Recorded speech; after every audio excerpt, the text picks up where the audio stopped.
The initial promise of Hyrule Warriors Age of Calamity was being able to see the chaos and grim destruction of the Kingdom of Hyrule. Where Breath of the Wild was a redemption arc for its characters, Age of Calamity was their doom, their fall, an unrelenting tale of how Hyrule's heroes came to fall at the wrath of Ganon. And it's with that said that I'm sad to see it fail as a prequel, or just capturing what could have been a fascinating view at this era of Hyrule, even with its glorious combat and presentation.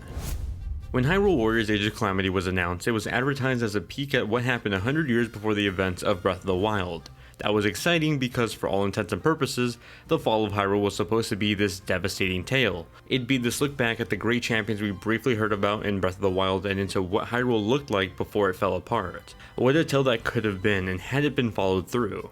Instead, Age of Calamity opens up as Hyrule begins to crumble.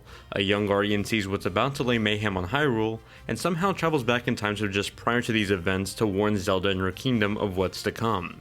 Bringing time travel into the Breath of the Wild timeline is interesting in itself, but it also opens up many questions and pathlines for the validity of what transpired during Breath of the Wild. In many ways, it feels like a cop-out that plays it safe when there was this amazing story to be told, even if the outcome was predictable. Even then, the journey could have been fascinating, but instead we get these safe played looks at the champions that could have been dug deeper. I at least appreciated the more linear approach to storytelling as opposed to the flashbacks in the Breath of the Wild. Even then, some of the more pivotal moments in Age of Calamity are left to simple text narration, while the more quirky interactions are left to actual cutscenes, something that I feel should have been backwards. For what it is, Age of Calamity gives us another look at Breath of the Wild's Hyrule and its great cast of characters, just not as fleshed out as the prequel title could have done, and in those aspects, it was disappointing.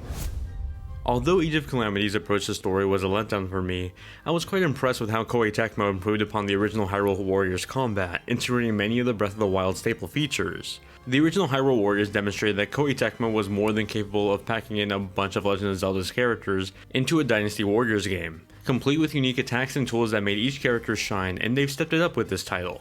While there's certainly a lot less characters in this entry, it goes above and beyond when it comes to capturing the world of Breath of the Wild. Immediately starting the game, we're introduced to a traditional Dynasty Warriors setup. Wide open fields with a map of objective points, hordes of enemies, and our own allies along with the playable characters we can switch between. That familiar formula is still here, but it's given the Breath of the Wild facelift. Each character has their own set of weak and strong attacks that can be chained into combos, however all work uniquely depending on the character. Link, for example, feels like an all-around character. He can swing his sword, shoot arrows, and with the press of the shoulder button, can activate the Sheikah Slate. Speaking of which, actually every character can use the Sheikah Slate. The Slate can use a handful of familiar powers from Breath of the Wild. If you played Breath of the Wild before, these should all seem familiar to you, but they work differently depending on the character that uses them, and experimenting with them is part of the fun. Zelda uniquely only uses the Sheikah Slate as her main weapon, and despite that, she's a force to be reckoned with. It's actually pretty ironic because she does have an escort mission where she can't fight despite just taking down an army by herself just moments prior. It's the sad damsel in distress motive that, with a character as strong as Zelda, should have been ditched a long time ago. Along with these familiar faces, you'll finally be able to play as some of the characters you hadn't been able to control prior to this time period. The champions are an easy answer, but I think even more interesting are the characters like Impa, who was an older woman in Breath of the Wild, now a nimble warrior and kingdom advisor in Age of Calamity. Seeing that progression of time was vastly interesting both from a story standpoint and in gameplay moments like this. I wish I could say the same for moments featuring the Divine Beast. These were colossal set pieces in Breath of the Wild, but in Age of Calamity, controlling them just felt like a boring Godzilla Destroy All Monsters level. Just walking over enemies, destroying everything in sight, but nothing that felt all that satisfying for how important these were in the main game. Outside of the traditional missions of taking out enemies at the outpost and reaching objectives on the map, you'll find a few side missions in the hub world. These usually resort to completing missions that call for a certain item to be forged or recipes to be cooked using the items gathered from missions.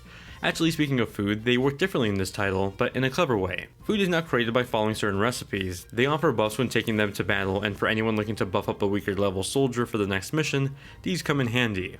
That's where some of the replay value for these missions came from, collecting items for food or just gathering more weapons to forge together into even stronger weapons. Truth be told, I never really had to go back and replay missions as I never felt underleveled for anything. Natural progression did a good job at keeping me leveled for most missions. In the end, Age of Calamity was a great power trip. It wasn't all that challenging, though the difficulty meter could have been changed along with some level gating. With that said, I don't think it needed the challenge. Part of the fun with Dynasty Warriors games is the visual spectacles that these combos create, and most efficiently reaching your objective with the most enemies taken down. Age of Calamity left me so mixed with its visuals and presentation. In many ways, I adored the level of detail the developers went to pay homage to what was arguably one of the best video games ever made. The world looks beautiful, especially as it captures an early Hyrule. The wide open fields filled with enemies look fantastic, accompanied by jaw-dropping attack animations. Character models, those playable and enemies alike, looked great. Cutscenes, although usually lacking great story points, are animated beautifully, showcasing a lot of the familiar landscapes and characters that were mere memories in Breath of the Wild. I would have loved to see more moments like these, especially when the game decided to narrate the text instead of using a cutscene for some story elements.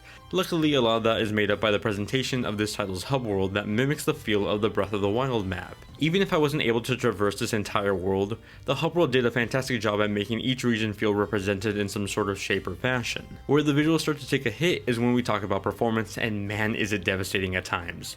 Age of Calamity struggles to maintain a steady frame rate with any slight heavy attack animation paired up with too many enemies. Despite having a target of 30 frames per second, performance usually hovers around the 20 frames per second mark, with some occasions hitting as low as 10 frames per second.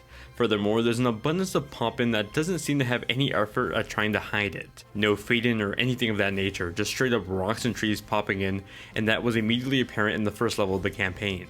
Take in mind that this is all while in dock mode. It gets even worse in handheld mode. In dock mode, the dynamic resolution ranges from 810p to a low 570p, though the UI elements are all rendered at 1080p. In portable mode, that's dropped down to a dynamic range of 540p down to 380p, though 540p is a more common average. Even at 540p, portable gameplay is quite blurry, especially in comparison to the 720p UI elements. It's playable, but not visually appealing at all, losing a lot of that Breath of the Wild presentation charm when playing on the go. Despite this being a hybrid console, I couldn't find myself to actively want to play on the go outside of just giving it a shot for the sake of this review. Dock mode could get rough at times too, but ultimately it was the only bearable way for me to actually want to play this and enjoy the presentation efforts. Where the first Hyrule Warriors took a lot of classic Zelda tracks and then applied a rock-themed composition to them, Age of Calamity is a lot more true to form. There are quite a few rearrangements here, but a lot of them feel more like alternative tracks to Breath of the Wild as opposed to different genre covers. The result is something that feels more authentic and true to form to the source material. My personal favorites were each of the champions' themes that honestly might have been better than the originals. When it came to voice acting, the performances were top notch, with a lot more screen time for some of Hyrule's favorite heroes. Sadly, I wish I could have said the same for the narration text that felt like it was just phoned in. Those were certainly my lowest points of the audio presentation. Hyrule Warriors Age of Calamity could have been so much more. For everything I love about this game, I find something it drops the ball on. Great presentation, mediocre story, fun combat, poor performance, the list goes on and on. It's a good game, but one that's also flawed when it could have just easily been the former. Though realistically, probably with some performance issues still. I know Zelda fans are going to want to pick this up for its connection to Breath of the Wild's story, and you probably should. There's no doubt that this will probably affect the story in the sequel coming out. With that said, it's not a game I think you should go rush out and buy right away.